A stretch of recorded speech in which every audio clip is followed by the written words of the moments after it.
So today we're counting down the top 5 countries that dug deep, opened their wallets and said, we're gonna make this the best AFCON ever. Hosting the Africa Cup of Nations is every country's chance to showcase its football passion, infrastructure, and culture. In today's video, we count down the top 5 countries that spent the most to host AFCON this century. Alright, kicking things off at number 5, we've got South Africa in 2013. Now some might say they had an unfair advantage, right? They just hosted the World Cup in 2010, so they already had these amazing stadiums just chilling there like a kid who got a PlayStation for Christmas and then got all the games too. But hold on, it wasn't all sunshine and vuvuzelas. Even with those fancy stadiums, South Africa still had to spend a cool $100 million to get everything up to AFCON standards. Imagine having to redecorate your entire house just because your in-laws are coming to visit. That's AFCON for you. They spruced up iconic venues like FNB Stadium in Johannesburg, you know, the one that looks like a giant calabash. And let's not forget Moses Mabhida Stadium in Durban, with that arch that looks like you could just bungee jump right off it. But here's the thing. South Africa knew what they were doing. They saw AFCON as an investment, a chance to show the world that they were more than just a one-hit wonder.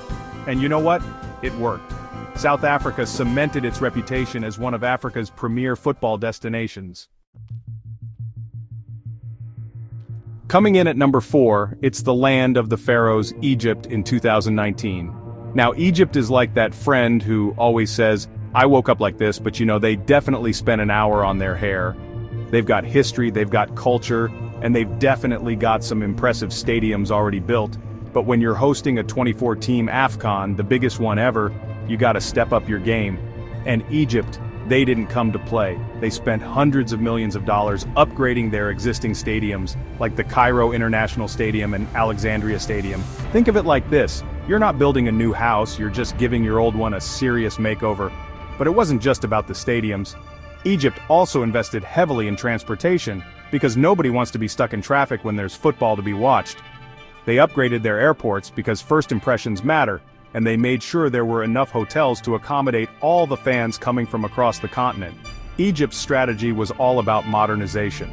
The 2019 AFCON in Egypt was a resounding success, proving that sometimes, it's not about building something new, it's about making the old new again.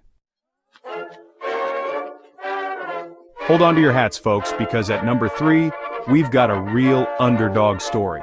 It's Angola in 2010, a country that had been ravaged by civil war, but was determined to rise again.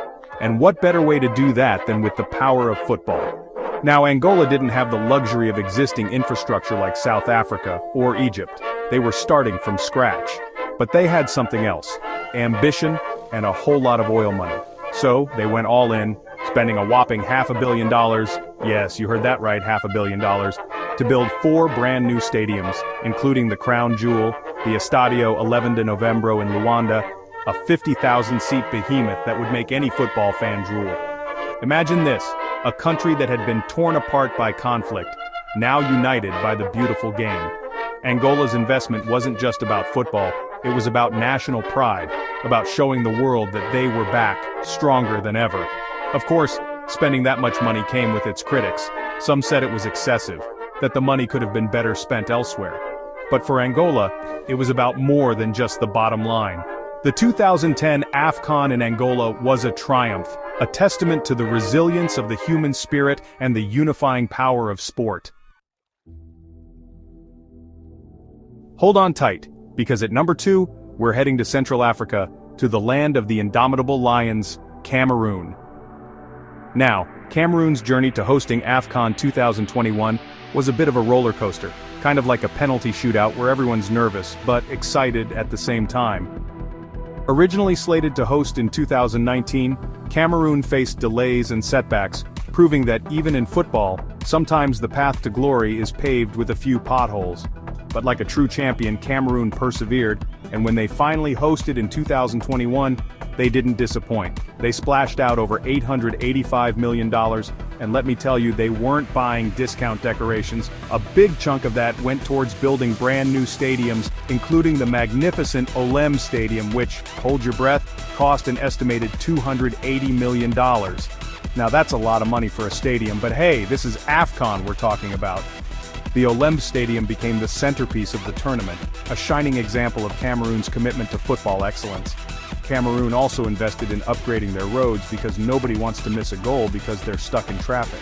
Sure, there were some hiccups along the way, but in the end, Cameroon delivered one of the most memorable AFCON tournaments in recent history. And now, the moment you've all been waiting for, the country that takes the crown, the undisputed champion of AFCON spending, drumroll please, it's Ivory Coast in 2023. Now Ivory Coast, they didn't come to mess around. They came, they saw, and they spent a cool $1 billion with a B on making sure AFCON 2023 was the biggest and best yet.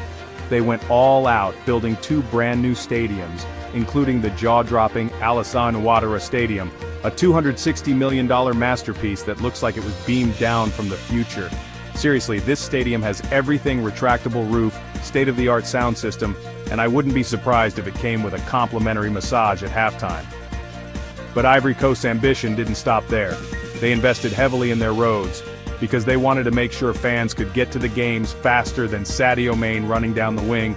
They upgraded their airports because first impressions matter, and they made sure there were enough hotels to accommodate even the most discerning football fan. AFCON 2023 in Ivory Coast was a resounding success, a testament to their vision, their determination, and their willingness to spend a little or a lot of money to make their dreams a reality. So there you have it, folks, the top 5 biggest spenders in AFCON history. These countries have shown us that hosting this prestigious tournament is about more than just football. It's about national pride, economic development, and leaving a lasting legacy. So, who do you think will be the next big spender? Let me know in the comments below. And don't forget to like, share, and subscribe for more African football content. Until next time, keep the passion alive.